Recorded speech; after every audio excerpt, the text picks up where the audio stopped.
Boys and girls, happy Tuesday. I hope everybody has had an awesome day so far.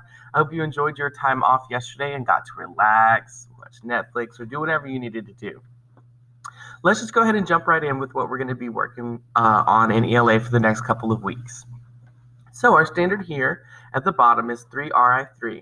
Describe the relationship between a series of historical events, scientific ideas, or steps in technical procedures in a text using language that pertains to time, sequence, and cause and effect. Today, we're going to focus on this cause and effect piece first. And we are just going to learn what cause and effect is. We're going to practice some, and then we are going to go through an iReady tutorial. So, our essential question is, how can I describe historical/scientific events and their impact on other events? Well, today what we're going to do is we're going to learn what cause and effect are. We're going to talk about cause and effect relationships that happen every day. We're going to learn about cause and effect with the iReady lesson tutorial describing relationships in scientific text. That's going to be about 28 minutes. So this video is going to be a long video. But your assignment afterwards that you're going to complete on Canvas is going to be a short, quick, easy assignment. So we're just going to make up some time for that. So let's look at this anchor chart on cause and effect. So cause and effect, what is the cause? A cause is what made something happen, why something happens. So for example, Thomas did not feel well this morning. An effect is the result or the outcome of what happened, what happens after the incident.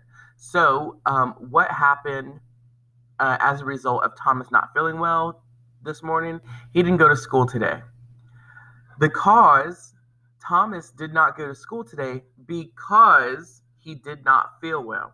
And there's some clue words that we can use when we're looking for cause and effect. There are therefore, so, if, consequence, after, result, reason, thus, since, and because.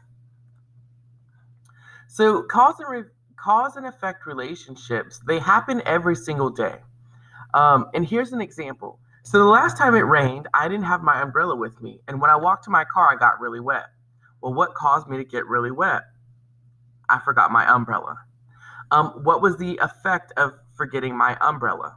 I got really wet. So you would say, for example, because, answering this question here, because I forgot my umbrella, I got really wet.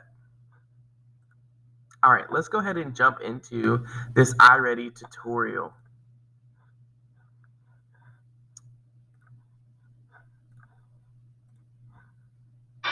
Ouch! Azul, glad you made it. Pizza should be here in 5 minutes. Azul, you look upset. What's wrong? I just got zapped when I touched the doorknob. Hey, it happens to me all the time. Doorknob shocks don't really hurt you.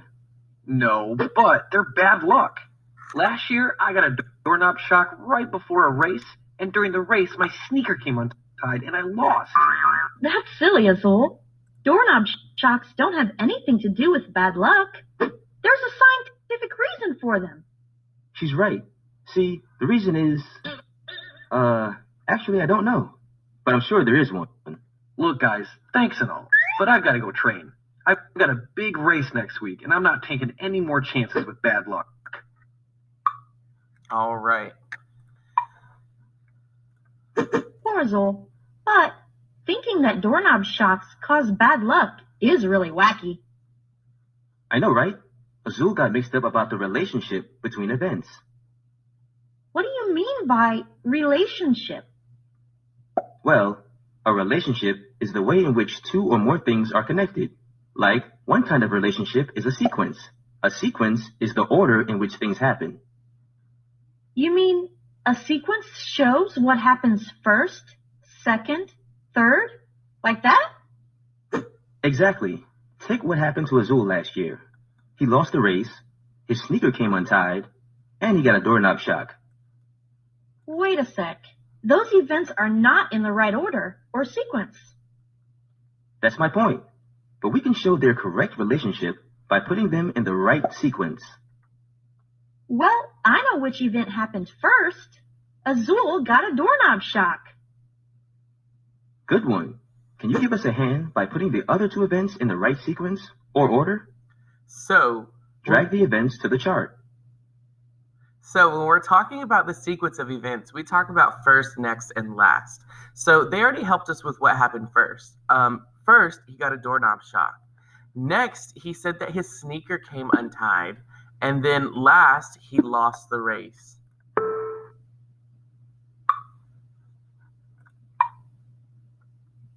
A sequence isn't the only kind of relationship between events. Events can also have a cause and effect relationship. Well, I know what a cause is. A cause is why something happens. Yep, and an effect is something that happens because of something else. Okay, but what kinds of So a cause, like we saw in the anchor chart, is why something happens. Why does something happen is the cause. And the effect is it's something that happens because of something else. So he got a doorknob shock, so he thought that was the reason that he lost his race. events have a cause and effect relationship? Like this. I turn on the light, the room gets brighter. My turning on the light is the cause, and the room getting brighter is the effect. So what is the cause of the room getting brighter? Because I turned on the light. What is the effect of me turning on the light? The room gets brighter. Okay, I've got another cause and effect relationship, and I can do it backwards. The effect is that my sneakers got wet. And the cause, What could be a cause of someone's sneakers getting wet? What is the reason their sneakers would get wet? is that I stepped in a puddle. Help us show the correct cause and effect relationship between these events. Azul got a doorknob shock. Azul touched the doorknob. Which event is the cause and which is the effect? Drag the events to the chart. All right. So if we look back at the anchor chart says what made it happen or why something happened. And the effect is the result or the outcome of what happened. So let's start with the effect. We're going to work backwards on this one. So what is the effect of Azul touching the doorknob? Well, he got a doorknob shock. And the cause, what caused him to get a doorknob shock? It's because he touched the doorknob.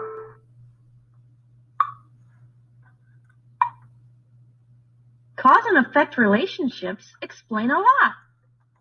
True, but sometimes it's not so easy to know which cause goes with which effect. That's why Azul got so upset about the doorknob shock. Hey, yeah, last year he lost the race, and he thought that the cause was that a doorknob shock gave him bad luck. Right, but those two events don't really have a cause and effect relationship.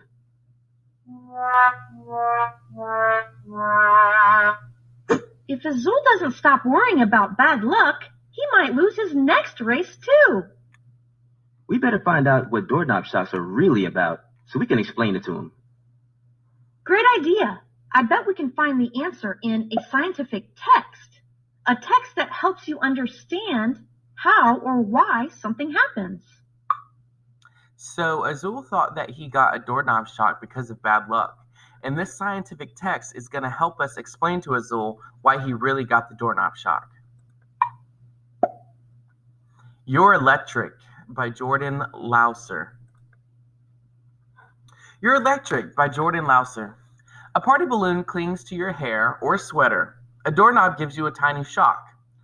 What is the secret behind these odd events? It's the electric energy in you. Yes, that's right. Your body makes electricity, and that causes interesting things to happen. Atom parts. Everything, including you, is made up of tiny parts called atoms. Each atom is made up of even tinier parts. Two of those parts are protons and electrons. Electrons and protons each have a charge. A charge is a kind of electrical energy. An electron has a negative charge. This is shown with a minus sign, so minus or negative. A proton has a positive charge, and this is shown with a plus sign. So this is an atom. Atoms have electrons and protons with opposite charges. Atoms also have parts called neutrons. They have no charge, they're neutral. An atom usually has an equal number of electrons and protons. So the opposite charges in an atom balance out. That means that the whole atom neither has positive or negative, it's neutral. Protons don't move around in an atom, but electrons do. And often electrons jump from one atom to another. When an electron jumps from one atom to another atom, both atoms get a charge. The atom that gains the electron gets a negative charge, or a minus. Why? Because that atom now has more electrons than protons. The atom that loses the electron gets a positive charge, or a plus charge. Why? Because that atom now has more protons than electrons. Things with opposite charges pull towards each other. They say opposites attract. Think of a magnet, for example. Have you ever tried to put a magnet onto a refrigerator? They have opposite charges, so the magnet pulls towards the refrigerator. Something with a negative charge will pull towards something with a positive charge. Things with the same charge push away from each other. So two things with a positive charge, they push away from each other. Think about two magnets again. If you try to push them together, they move because they both have the same charge. All right. Wow, that was a lot of new words and ideas for me. It was a lot of new words and ideas, and hopefully they're going to explain it to us. If I want to explain this stuff to Azul, I better make sure I understand it. Let's reread this part of the article and ask ourselves some important questions, like this one, for example. How are protons and electrons different? All right, so we know that one of our strategies when answering questions is that we have to go back into the text and we have to try to find the answer. It says, how are protons and electrons different? Well, let's go back and read. Everything, including you, is made up of tiny parts called atoms. Each atom is made up of even tinier parts. Two of those parts are called protons and electrons. Electrons and protons each have a charge. A charge is a kind of electrical energy. An electron has a negative charge and a proton has a positive charge. So let's see if we can find that in our answer. Protons are part of atoms, electrons are only near atoms. The paragraph doesn't even say that. Protons move around in an atom and electrons don't. Nope. Protons have positive charges and electrons have negative charges. Well, that's what we underline, but we have to make sure we read every single answer choice before we answer. Is that atoms usually have more protons than electrons? This is the better answer. Perfect. Protons and electrons have opposite charges. Protons are positive, electrons are negative. Okay, we know the difference between protons and electrons. Now, let's make sure we understand how their positive and negative charges work. We want to be positive about that. All right, let's see if we can figure out how their charges work. What happens when two things with the same charge come near each other? All right, so let's underline important things in the text. It says, what happens when two things with the same charge come near each other? All right, so we're going to read this and see what happens when they have the same charge. Things with the same charge push away from each other. Well, that was easy. Right, when two things have the same charge, either positive or negative, they push away from each other. I think I'm starting to understand all this pushing and pulling. Let's read the next part.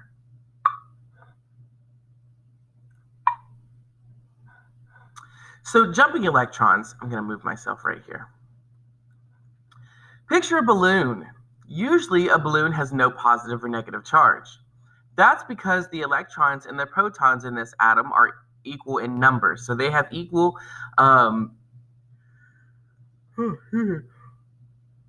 have an equal number of protons and neutrons, and we know from reading before that that means that they have no charge. But let's say you rub the balloon on your hair. Some of the electrons from your hair jump to the balloon, so the balloon has more electrons than protons. Now the balloon has a negative charge. Your hair has more protons than the electrons, so it has positive charge, not positive hair. If the balloon is small, it'll stick to your hair. Why?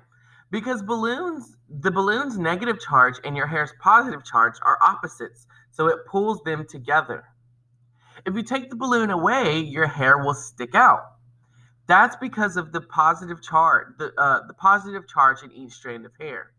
Things with this same charge push away from each other, so the hair is trying to push away from all of the others. We have a name for this pushing and pulling caused by jumping electrons. It's called static electricity. I don't think we're going to make Azul like static electricity any better by telling it what a hair-raising experience it is.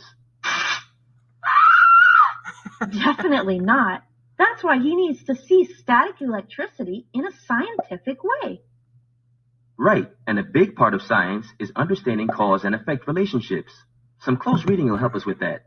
Like here it says, usually the balloon has no positive or negative charge. That's because the electrons and protons in its atoms are equal in number. I see the cause.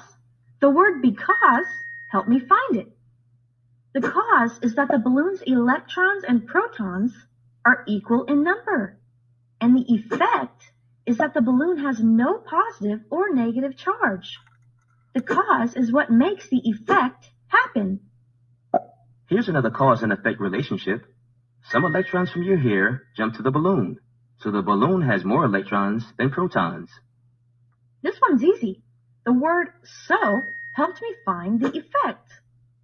The effect is that the balloon has more electrons than protons. And the cause of that effect is that some electrons from your hair jump to the balloon. Authors often use connecting words like because and since to help you zoom in on causes. And they use connecting words like so and as a result to help you zoom in on effects. So we also use the words because and since to explain something. Your cause is explaining the effect. Hope I said that right. And we use so and as a result to explain the effect. Help us figure out some more cause and effect relationships. Read the cause, then click on the question mark. Choose the correct effect. All right, so now we are trying to find the effect to a cause. The cause is that a balloon with a negative charge touches hair that has a positive charge. So we're going to ask ourselves, what happens as a result to a balloon with negative charge touching hair that has a positive charge? Well, we can go to our text and find it. So it says, let's say you rub the balloon against your hair. Some electrons from your hair jump to the balloon. So the balloon has more electrons than protons. Now the balloon has a negative charge. All right. The balloon has a negative charge. And your hair has more protons than electrons, so it has a positive charge. So the balloon pulls more hair towards the hair, and the hair pushes away the balloon. The balloon pushes the hair away. The balloon and the hair pull towards each other, and protons jump from the balloon to the hair. I'm going to say it's Slam dunk. The effect of the balloons and the hair's opposite charges is that they pull toward each other. I just thought of another good question about the causes and effects of charges. Let's charge ahead. All right, let's charge ahead. Read the effect. Then click on the question mark. Choose the correct cause. All right, so we are trying to find the cause this time. So the effect is all the hairs stick out as they push away from each other. So what causes the hairs to stick out as they push away from each other? A, after losing some electrons, each hair has a positive charge. The electrons and protons in each hair are equal in number. After losing some electrons, each hair has no charge. Or after protons jump from the balloon, each hair has a positive charge. So we're looking for something that's going to make the hairs push away from each other.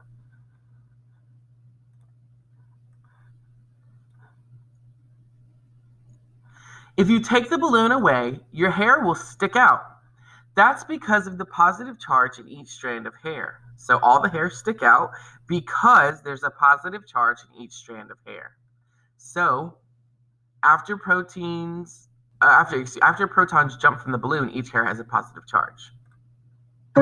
Oop. Close, but no, you're right that each hair has a positive charge. But remember, protons don't move. Can you find the exact cause of the hair sticking out? Oops. Oh, that's why it's important. Excuse me. After losing some electrons, protons do not move, electrons do. Yes, Oops. after losing electrons, each hair has more protons than electrons. That gives each hair a positive charge. And things with the same charge push away from each other. I get why jumping electrons cause sticky balloons and crazy hair, but we still don't know how they cause doorknob shocks. The answer might be in the next part. Let's keep reading.